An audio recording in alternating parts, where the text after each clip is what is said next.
हरे कृष्णा राधे राधे। आप सभी को धनतेरस की हार्दिक शुभकामनाएं। दोस्तों, धनतेरस के दिन माँ लक्ष्मी और कुबेर जी की पूजा अर्चना की जाती है और कहते हैं कि इस दिन अगर माँ लक्ष्मी प्रसन्न हो गई तो समझो उस भक्त के घर धन धान्य से भर गई। दरअसल कई सौ साल पहले जब देवता और दानवों की लड़ाई में देवता हार गए तो समुद्र मंथन कराया गया और मंथन के दौरान बहुत कुछ निकला जो कि आपस में बांट लिया गया। बाद में हाथ में अमृत का कलश लेकर भगवान धन्वंतरी जी भी आए और उनके दूसरे हाथ में आयुर्वेद का शास्त्र था। असुर और देवता दोनों ही अमृत के लिए लड़ने लगे। बाद में भगवान विष्णु जी ने माया रचकर देवताओं को ही अमृत पिलाया। दोस्तों, धनतेरस के दिन भगवान विष्णु जी के स्वरूप धन्वंतरी जी का जन्म उत्सव मनाया जाता है और जो कि आयुर्वेद के देवता माने जाते हैं। और इस दिन धन्वंतरी जी के जन्म की कथा के अलावा इसके साथ साथ माँ लक्ष्मी जी की भी एक पौराणिक कथा प्रचलित है। तो दोस्तों, आज की मैं इस वीडियो में धनतेरस के शुभ अवसर पर माँ लक्ष्मी की पुरानी कथा श्रवण करवा रही हूँ। तो चलिए वीडियो शुरू करते हैं।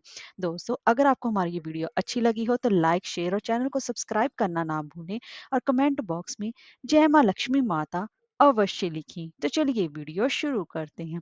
दोस्तों, प्राचीन समय की बात है। एक समय भगवान विष्णु जी मृत्यु लोक में विचरण करने के लिए आ रहे थे। तब लक्ष्मी जी ने भी उनके साथ चलने का आग्रह किया। तब भगवान विष्णु जी ने कहा, यदि मैं जो बात कहूँ तुम अगर वैसा ही मानो तो फिर चलना। तब लक्ष्मी जी उनकी बात मान गई और भगवान विष्णु जी के साथ धरती पर आ गए। कुछ देर बाद एक जगह पर पहुंचकर भगवान विष्णु जी ने लक्ष्मी जी से कहा कि जब तक मैं ना आऊं तुम यहाँ ठहरो। मैं दक्षिण दिशा की ओर जा रहा हूँ, तुम उधर मत आना। भगवान विष्णु जी के ऐसा कहने पर लक्ष्मी जी के मन में ये कौतूहल जागा कि आखिर दक्षिण दिशा में ऐसा क्या रहस्य है जो मुझे मना किया गया है। और भगवान स्वयं चले गए हैं। तब लक्ष्मी जी से रहा नहीं गया और जैसे भगवान आगे बढ़े, लक्ष्मी माता भी पीछे पीछे चल पड़ी। कुछ ही आगे जाने पर उन्हें सरसों का एक खेत दिखाई दिया जिसमें कि खूब फूल लगे थे। सरसों की शोभा देखकर वह मंत्रमुग्ध हो गई और फूल तोड़कर अपना श्रृंगार करने के बाद आगे बढ़ने लगी। आगे जाने पर एक गन्ने के खेत से लक्ष्मी जी गन्ने तोड़कर उसका रस चूसने लगी। उसी क्षण विष्णु जी आए और यह देख लक्ष्मी जी पर नाराज होकर उन्हें शाप दिया कि मैंने तुम्हें इधर आने को मना किया था पर तुम ना मानी और किसान की चोरी का अपराध कर बैठी।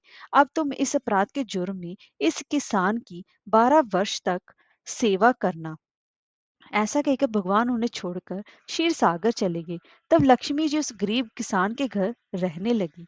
एक दिन लक्ष्मी जी ने उस किसान की पत्नी से कहा कि तुम स्नान कर पहले मेरी बनाएगी इस देवी लक्ष्मी का पूजन करो, फिर रसोई बनाना। तुम जो मांगोगी वह तुम्हें मिलेगा। किसान की पत्नी ने ऐसा ही किया। पूजा के प्रभाव और लक्ष्मी जी की कृपा से किसान का घर दूसरे दिन से अन्न धन रत्न स्वर्ण आदि से भर गया। लक्ष्मी ने किसान को धन धान्य से पूर्ण कर दिया। किसान के 12 वर्ष बड़े ही आनंद से कट गए।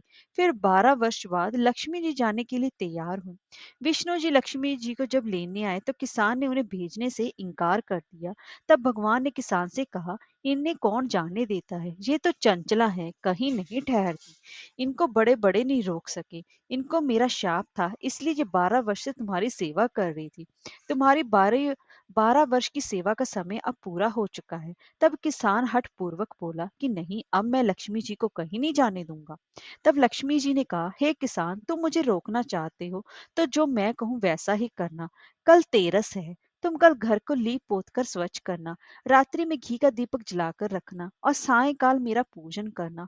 और एक तांबे के कलश में रुपए भरकर मेरे लिए रखना। मैं उस कलश में निवास करूंगी, किंतु पूजा के समय मैं तुम्हें दिखाई नहीं दूंगी। इस एक दिन की पूजा से वर्ष भर मैं तुम्हारे घर से नहीं जाऊंगी। यह कहकर वह दीपकों के प्रकाश के साथ वहीं पर दसों दिशाओं में फैल गई। अगले दिन किसान ने लक्ष्मी जी के कथा अनुसार पूजन किया और उसका घर धन धान्य से पूर्ण हो गया। इसी वर्ष से हर वर्ष तेरस के दिन माँ लक्ष्मी जी की पूजा होने लगी। इसी को धनतेरस के नाम से जाना जाता है। हरे कृष्णा राधे राधे। जय माँ लक्ष्मी माता।